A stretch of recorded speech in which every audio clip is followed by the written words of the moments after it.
Hebreus, no capítulo 12.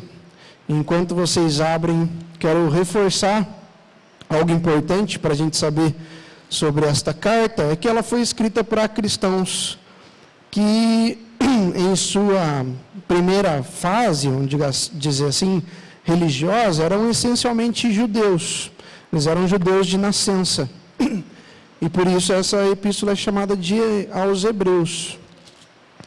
E eles estavam passando por um processo muito difícil de perseguição, como foi o processo, por exemplo, semelhante àqueles que receberam as cartas de Pedro, de Tiago, e recebem igualmente também, como os da dispersão, que receberam as cartas de Pedro e Tiago, incentivos constantes para permanecerem na fé em Cristo, apesar das circunstâncias.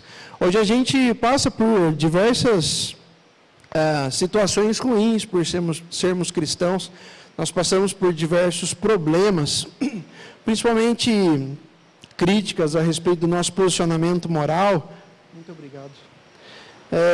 Escolhas que fazemos norteadas pela palavra, que fazem com que a gente seja exposto na sociedade e criticado por ela, uma sociedade sem Deus. Mas essas pessoas aqui, eu quero reforçar pela última vez, como também as que receberam as cartas de Pedro e Tiago, estão passando por situações um pouquinho piores. Elas são verdadeiramente agredidas, elas não são só... elas não têm só o seu nome vaiado nas multidões, mas elas são presas, elas são agredidas, elas colocam em risco a integridade das suas famílias. Em Pedro é interessante, né, no sentido de engraçado por isso, que eles são incentivados a receberem os seus irmãos, né, serem bons, serem crentes hospitaleiros.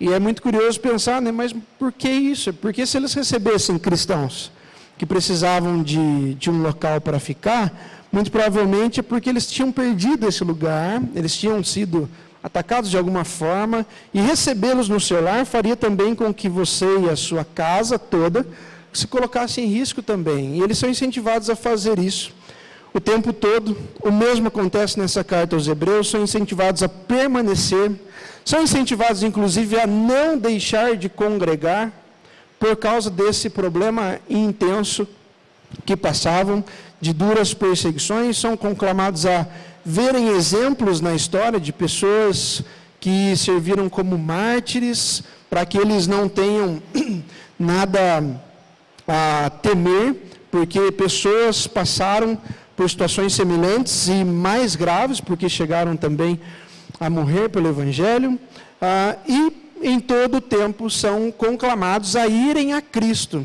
O autor nunca os conclama a si, nunca os conclama a pessoas, mas sempre a Cristo, porque Cristo foi aquele que conduziu toda essa multidão aos pés de Deus e fez com que eles permanecessem ali, no nosso lugar que é devido aos pés do Senhor, servindo o Senhor.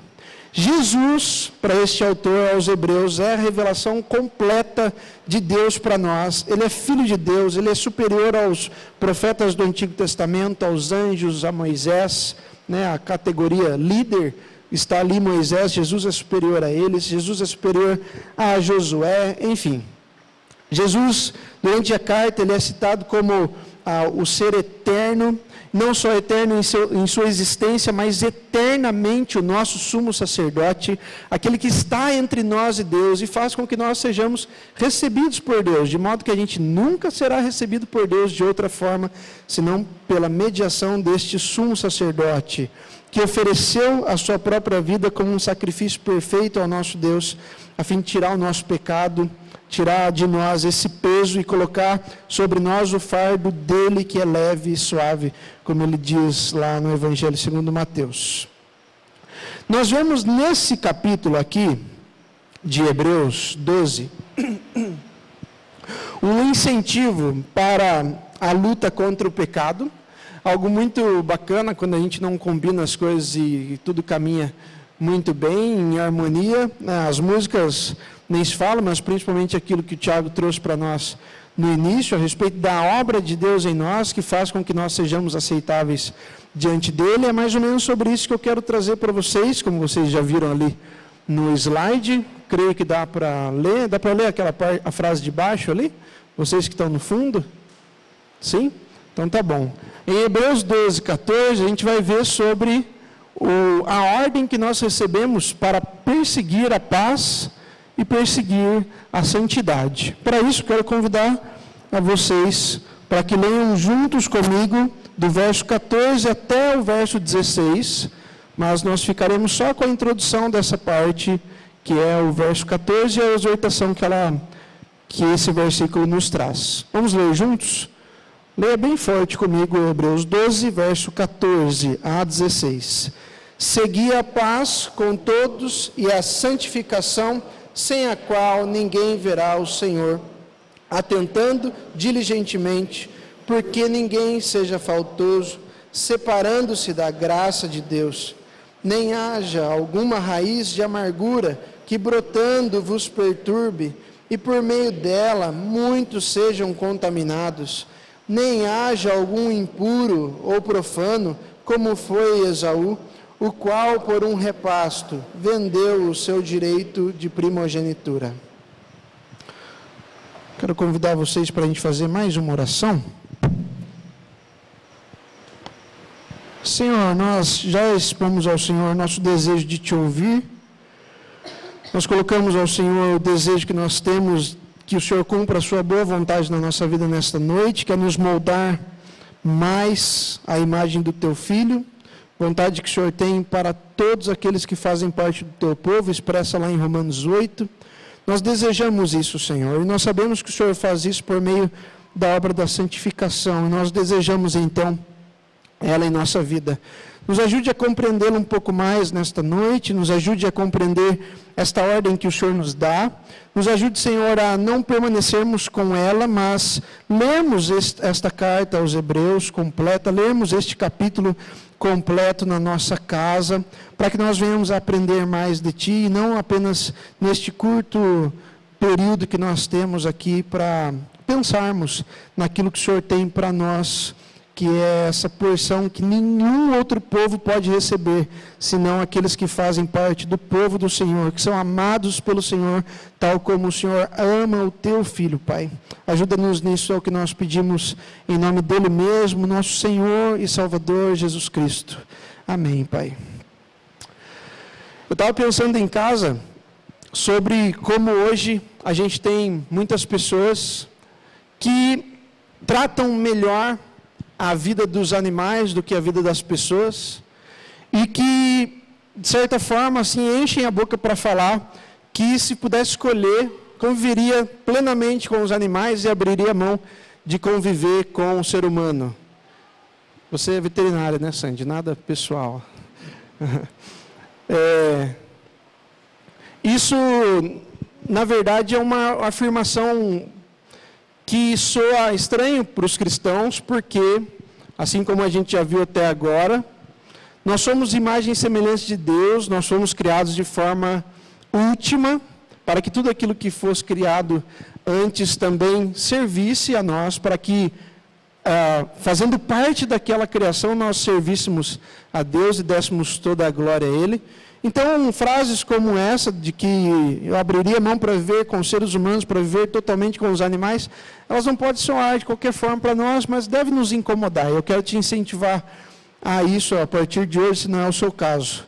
E esse tipo de situação, como eu disse, para mim, e incentivo que seja para vocês também, ela soa engraçada, porque aquela frase que a gente diz, né, quase que cotidianamente, seria engraçado se não fosse trágico.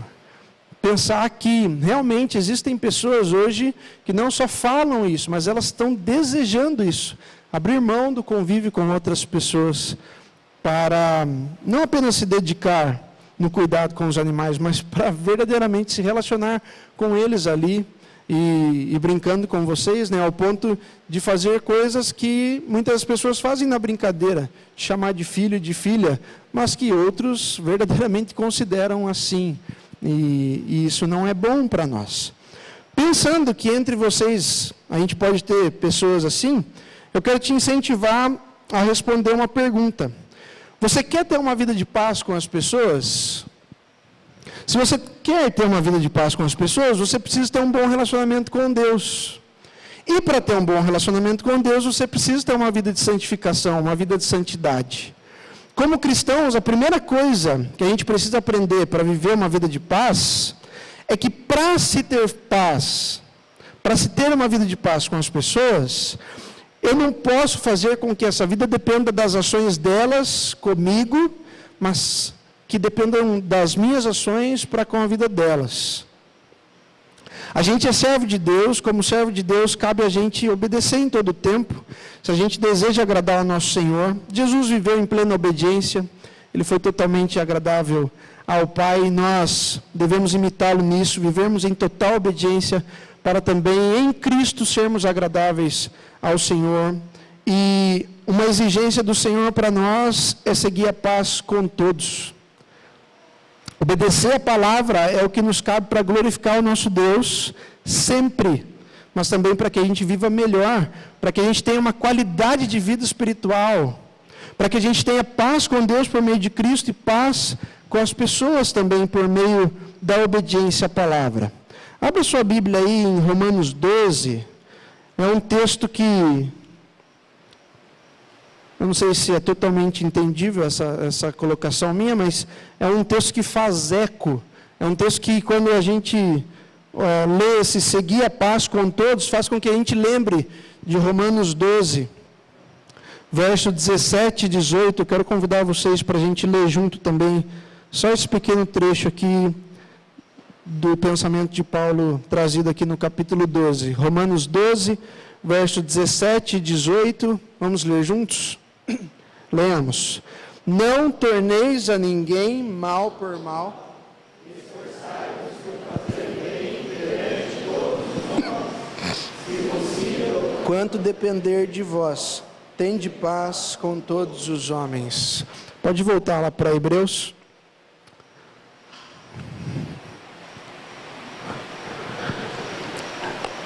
Estou com a pretensão de ler um livro do John Owen que se chama O Espírito Santo. E antes disso eu li uma resenha sobre o livro e vi essa citação, quero trazer para vocês, porque eu quero agora introduzir, de forma bastante panorâmica, a doutrina da santificação. E através de John Owen, a gente vê palavras como estas aqui. Deus, ao planejar a grande obra de salvar os pecadores, Ele proporcionou duas dádivas, o seu Filho e o seu Espírito.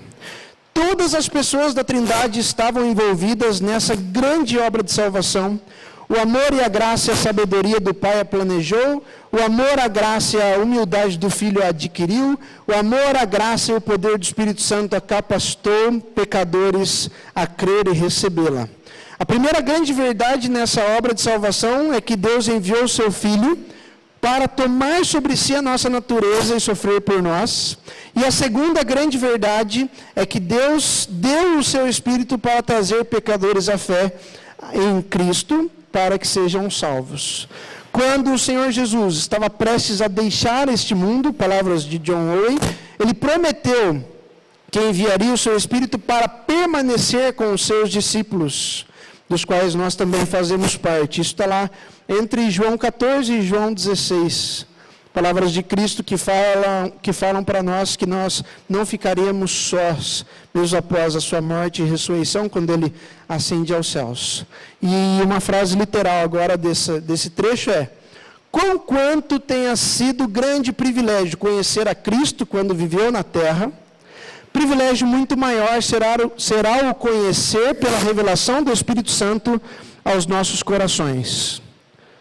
Conquanto tenha sido um grande privilégio conhecer a Cristo quando viveu nessa terra, privilégio muito maior será o conhecer pela revelação do Espírito Santo aos nossos corações.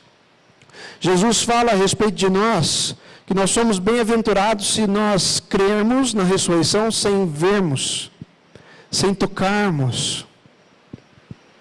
Nós vivemos hoje assim, plenamente felizes no relacionamento com Deus, porque Ele causou em nós confiança nele mesmo, sem contemplarmos a Ele por 3 anos, sem vê-lo ressurgir dos mortos e aparecer aos discípulos, a 500, e também a milhares quando ascendeu aos céus.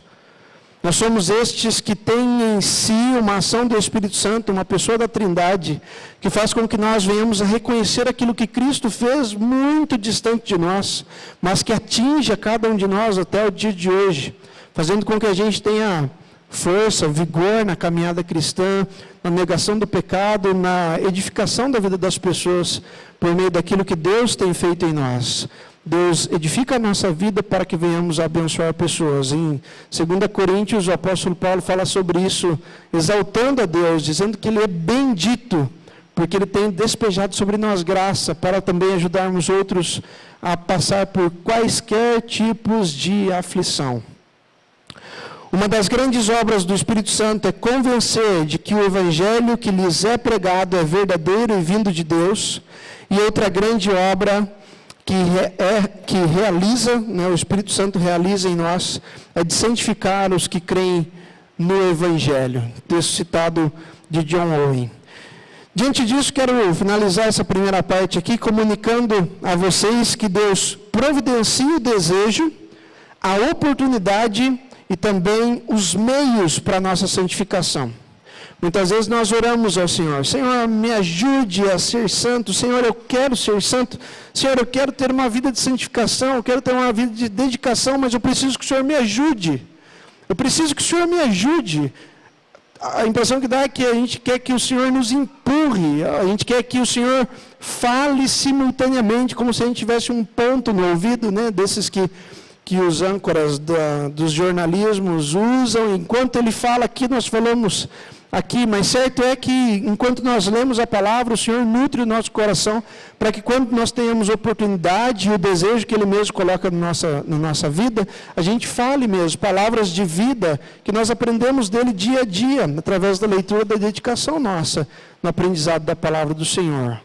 É quase como um ponto no ouvido, mas são palavras no coração, são palavras que estão cravadas no nosso coração, que estão colocadas na nossa vida ao ponto de fazerem parte de nós, e ao ponto de, quando tivermos oportunidade e desejo, dados por Ele, nós venhamos a corresponder a isso à altura, fazendo que o Senhor seja glorificado na nossa vida, nessas ações de santificação que envolvem também a evangelização.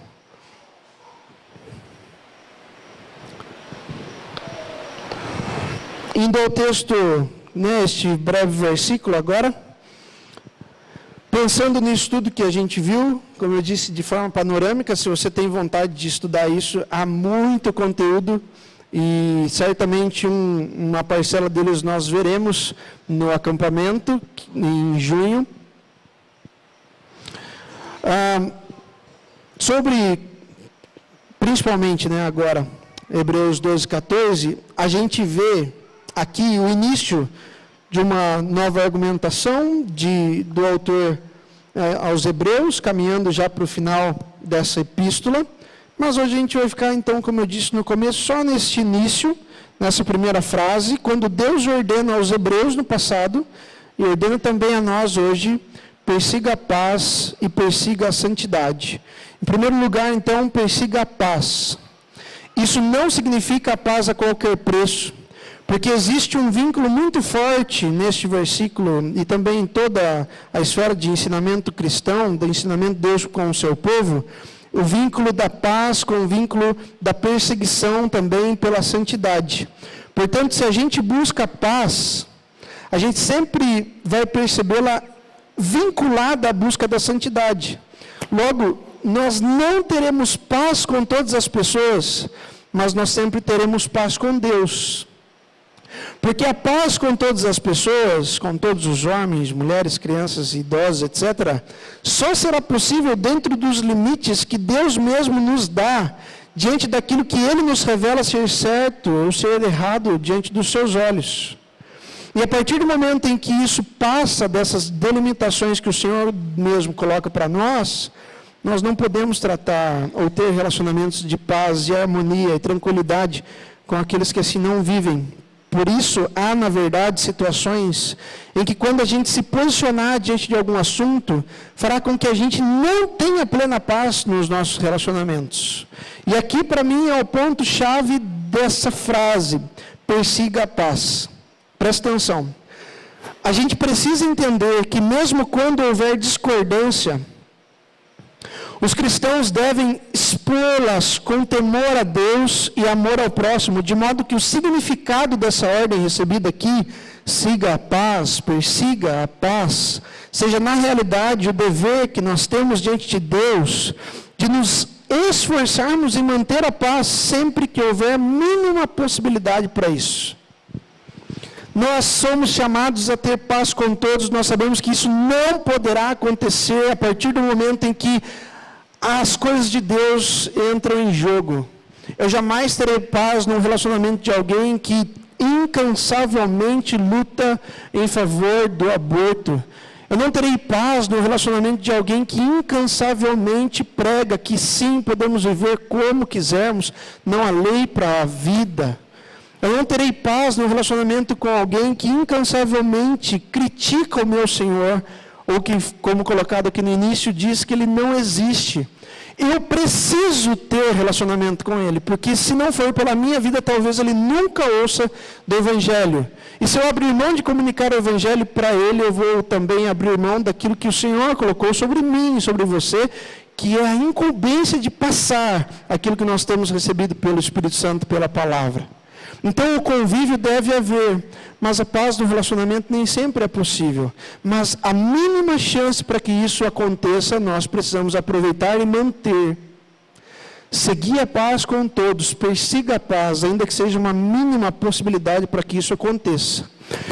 Agora, a minha intenção em trazer para vocês essa ideia de persiga a paz e persiga a santidade, é por causa da forma que está escrita essa palavrinha aqui, seguir, na nossa Bíblia. A forma grega dela, ela é algo que a gente vai chamar de enfático, porque ela caracteriza essa ação enfática a respeito daquilo que ela está falando, a paz e a santidade. E o exemplo que a gente dá sobre essa ação enfática de perseguir a paz e a santidade é semelhante ao entusiasmo que um caçador tem em perseguir uma caça.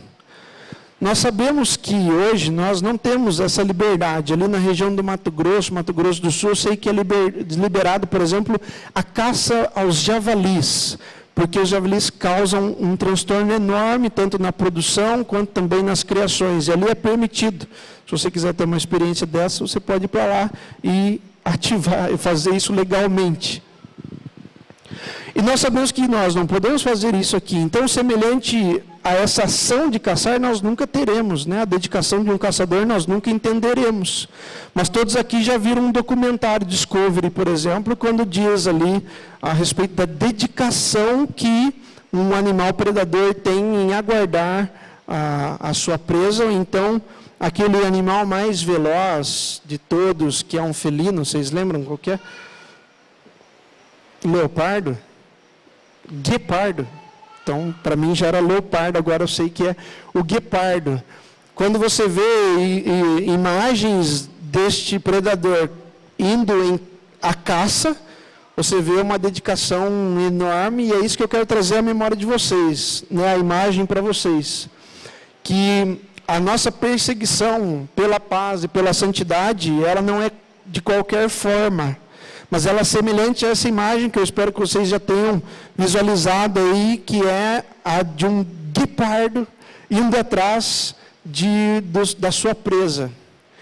Por mais simples que pareça a ilustração e a ideia, é assim que deve ser, não nos momentos em que a gente tiver fome e precisar ir à caça, mas em todo o tempo na nossa vida, porque nós somos chamados daqueles que estão em constante luta, em constante guarda levantada, como o apóstolo Paulo coloca em outros momentos, para que a gente nunca baixe a guarda, para que a gente nunca pare de correr a carreira, para que a gente nunca pare de persistir, para que nós tenhamos também sempre essa ambição de alcançar a paz com todos e a santificação, sem a qual ninguém verá o Senhor. Essa ideia trazida aqui, ela não é nova, mas ela é semelhante a uma perspectiva que a gente encontra no Antigo Testamento sobre correr atrás da paz, lá em Salmo 34:14.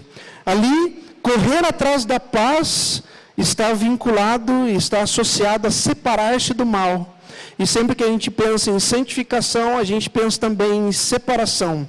A gente pensa em distinção. E aqui a gente chega na segunda ordem que o texto dá. Separar-se é santificar-se. A ordem que Deus traz para a gente lá em Levítico 11, 19 e a citação também lá em Levítico 20, verso 7, é a mesma trazida pelo apóstolo Pedro lá em 1 Pedro 1,16. Vocês se lembram que está escrito lá? Eu não consigo ouvir, então se vocês estão falando alguma coisa, eu realmente não sei. Mas se eu der um tempo, alguém já citou, está tudo bem. É sede santos, pois eu sou santo. A ordem que Deus traz a nós é: seja tão diferente quanto eu sou de você, e você sabe disso, porque eu sou santo, santo, santo, e eu já te revelei que você é pecador, e não estaria comigo se eu não fizesse você santo. Você é santo, tal como eu sou santo, precisa persistentemente buscar também assim ser, não só no meu relacionamento com você, mas também no seu relacionamento com as pessoas que estão ao seu redor. Aqui a gente vê, nessa segunda caça a ser perseguida por nós, a santificação, que tem um acréscimo, diferente da paz. A santificação está associada a algo que sem ela nós não vemos o Senhor. E esse acréscimo é colocado aqui para explicar por que essa busca essencialmente espiritual é indispensável na nossa vida como cristão verdadeiro, como pessoas que têm em si os olhos abertos, como o apóstolo Paulo, que teve de si retirada as escamas dos olhos para ver Jesus como Senhor e Salvador, como a declaração daquele cego que dizia: eu não sei quem foi, eu não sei o que aconteceu, eu sei que antes eu era cego e agora eu vejo. Revelações como essas que o Senhor traz a nós fazem com que nós sejamos considerados e encontrados por Ele como um crente verdadeiro, alguém que reconhece em si pecado e reconhece em Cristo o único meio de se achegar a Deus. Essa frase anexada aqui, a santificação, é realmente uma declaração detalhada do porquê Deus deseja que a gente casse a santidade, para a gente se distinguir. Tal como Ele é distinto em plena santidade e permanece distinto por causa da sua santidade, a gente precisa se distinguir, não na roupa, não em tradições, mas em reconhecimento do senhorio de Cristo na nossa vida, não em qualquer momento, mas em todos eles. A sua distinção não é a igreja que você frequenta, ou frequentar uma igreja. Não é participar de eventos, esporádica ou frequentemente, mas é reconhecer o senhorio de Cristo na sua vida, que fará com que você frequente os eventos, participe com um fervor no seu coração e não mecanicamente. Seja santo não apenas enquanto você está envolvido, seja santo no seu lar, quando você acha que nenhum olho está atento a você, mas que você, mesmo sabendo que os olhos de Deus estão atentos a você, você faz, você pensa, você sente coisas que você sabe que entristece o Espírito de Deus. Isso que Deus faz traz a nós a responsabilidade equivalente a nos conduzir ao mesmo nível que Ele.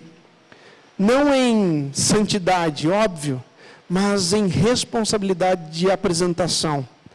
Deus nunca hesitou de se apresentar a nós como um ser totalmente santo e diferente. Ele nunca hesitou de dizer a você pela palavra: você está pensando dessa forma, mas eu não penso assim, não. E você precisa pensar como eu penso. Você precisa render o seu pensamento àquilo que eu tenho trazido para você como verdade.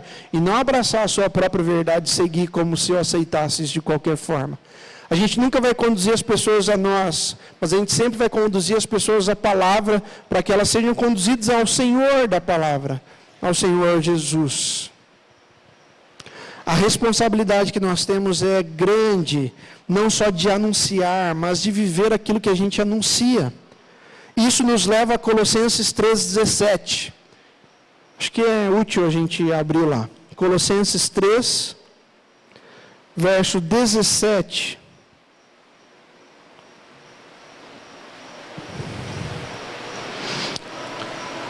Simplificando o que eu quero dizer, aquilo que Deus espera de você é aquilo que Ele faz com você.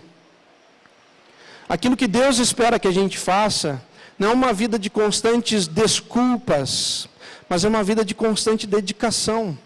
Tal como Ele é totalmente dedicado em nos edificar pela palavra, nos santificando com o Seu Espírito, nós somos também responsabilizados a buscar persistentemente essa santificação, tal como um caçador persegue a caça. E isso nos conduz, como eu disse, a Colossenses 3,17. Vamos ler junto? Leia comigo.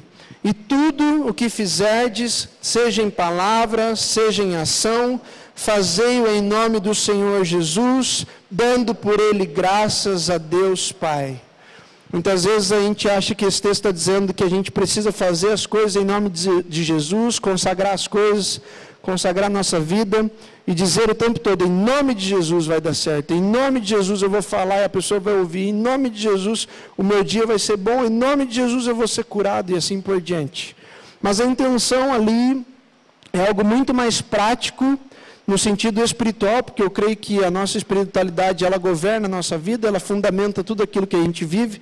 Então, para o apóstolo Paulo, ser espiritual é fazer, falando,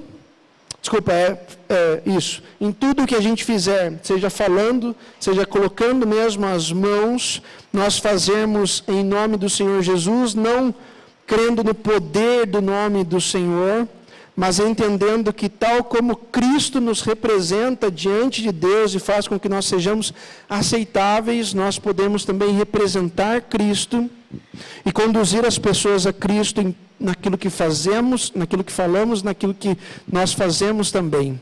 Se você não assumir essa responsabilidade de que para Deus você é uma extensão do seu Filho, você jamais vai fazer, porque você não vai encarar a responsabilidade que você tem com Deus, de perseguir a paz com todos, de se santificar ao ponto de você ser extensão de Cristo onde quer que você esteja.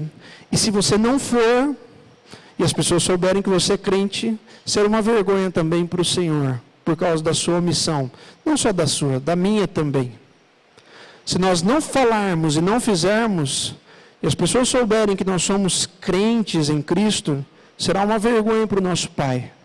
Se nós falarmos, se nós fizermos, nós seremos uma extensão, uma representação de Cristo na vida daqueles que estão ao nosso redor, que como dizia Spurgeon, se eu não me engano, nós seremos muitas vezes a Bíblia que aquelas pessoas lerão.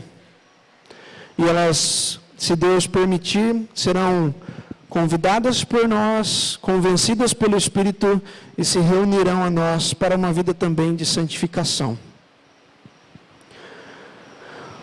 O que isso tudo significa? Que buscar a pureza total não pode deixar de aborrecer também totalmente a impureza que já está em nós por causa do pecado. Buscar a pureza em santificação será prazeroso para você quando você entender o vínculo que isso tem com a obediência, com a dedicação, com a persistência. Jesus advertiu a gente a respeito dessa impureza que há no mundo e da pureza que nós precisamos ter. Que se o mundo nos odeia antes, odeia a Ele mesmo. Tudo aquilo que a gente fabrica, que a gente constrói, que a gente divulga, que a gente propaga, que a gente edifica, que é altar para o nosso Deus em Cristo, não vai ser bem aceito, vai ser odiado pelas pessoas. Os hebreus eram constantemente odiados pelas pessoas, eles são conclamados a permanecer. Lá no início coloquei a primeira carta de Pedro e a de Tiago. Aquelas pessoas que receberam aquelas cartas eram totalmente odiadas por causa da fé que elas tinham, do posicionamento diferente, distinto, santo que elas tinham, e elas são convidadas ordenadas a permanecer. Você pode estar sofrendo por, seja qual for o motivo, sendo cristão, vindo à igreja, deixando de estar com algumas pessoas e até familiares neste momento agora, e sendo taxado por eles, seja lá do que for. Mas isso não se compara àquilo que essas pessoas viveram, e como é a mesma estratégia usada por estes autores, não se compara com aquilo que Cristo passou por mim e por você. Sempre vale a pena a nossa dedicação ao Senhor.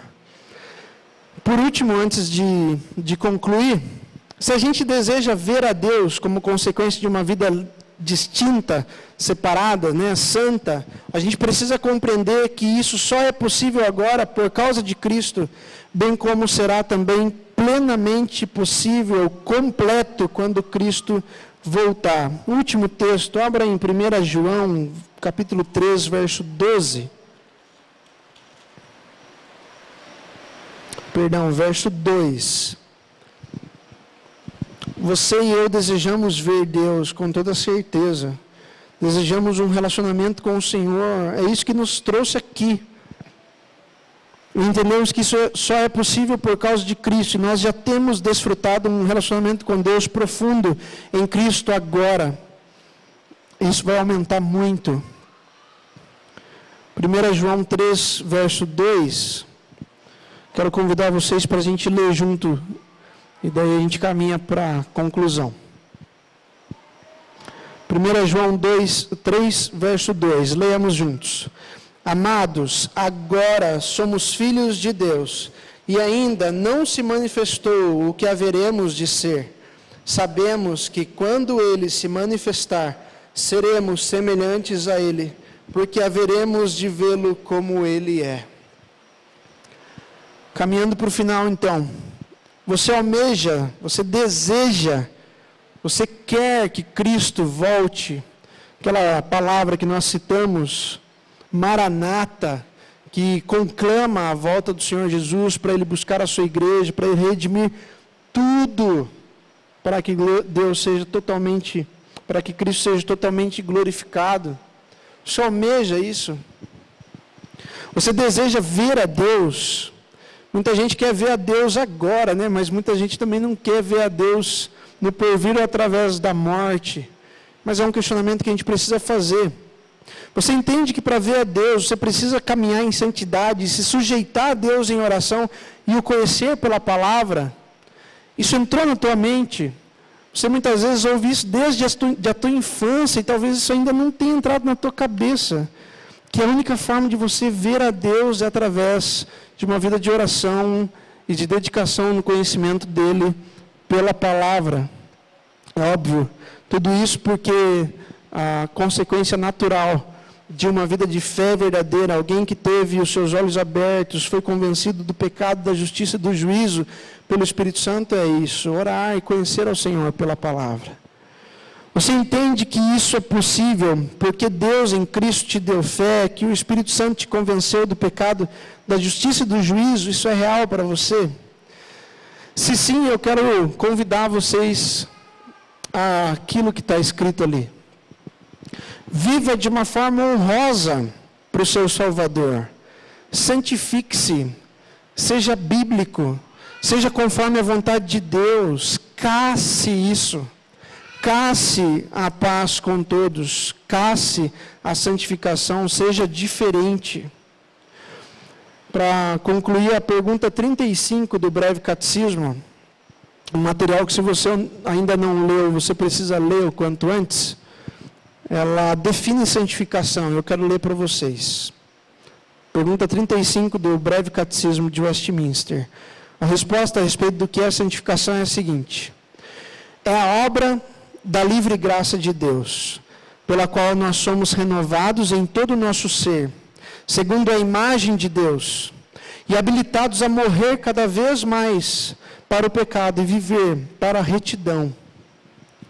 Isso não está para acontecer. Se você tem fé, isso já aconteceu.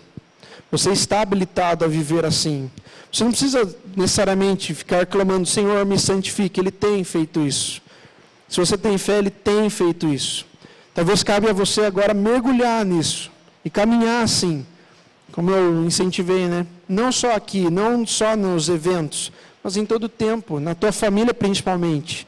Você pode pensar, nossa, mas eu vou parar de viver como eu estou vivendo agora e do nada mudar? Sim, você vai do nada mudar. Você vai do nada chegar em casa e mudar o tratamento com os seus pais, com os seus irmãos. Você vai chegar e do nada no seu ambiente de trabalho e mudar o seu relacionamento com aquelas pessoas. Você vai chegar e do nada, literalmente do nada, como um ato de conversão, e mudar o seu relacionamento com os seus vizinhos, com aquelas pessoas que estão com você. Você, no seu relacionamento, no seu namoro, você vai sim mudar do nada. Coisas que você faz, você vai deixar de fazer, coisas que você não faz, você vai começar a fazer. Porque é um ato de conversão, é um ato de reação à mensagem do Senhor, à fé que nós temos no Senhor. Isso é necessário. Se a fé que você tem não é algo criado pela tua mente, mas é algo colocado em você pelo Espírito Santo. Última frase, prometo. Deus não nos ordena, não só nos ordena, mas também nos habilita. Por isso, a gente precisa lembrar sempre das palavras de Jesus lá em Mateus 5:8. Somente os puros de coração verão a Deus. Assim, agradeça profundamente. Eu conclamo vocês a fazerem isso junto comigo. O Espírito Santo te deu uma nova vida. Aquilo que a gente chama de regeneração é causado em nós. Você não conquistou isso. Isso foi dado para você, é um dom de Deus. É graça, é pela fé. Isso foi dado para você. De modo que você pode agora ter comunhão com Deus, acesso a Deus em Cristo, ensino da parte de Deus e amor a Deus.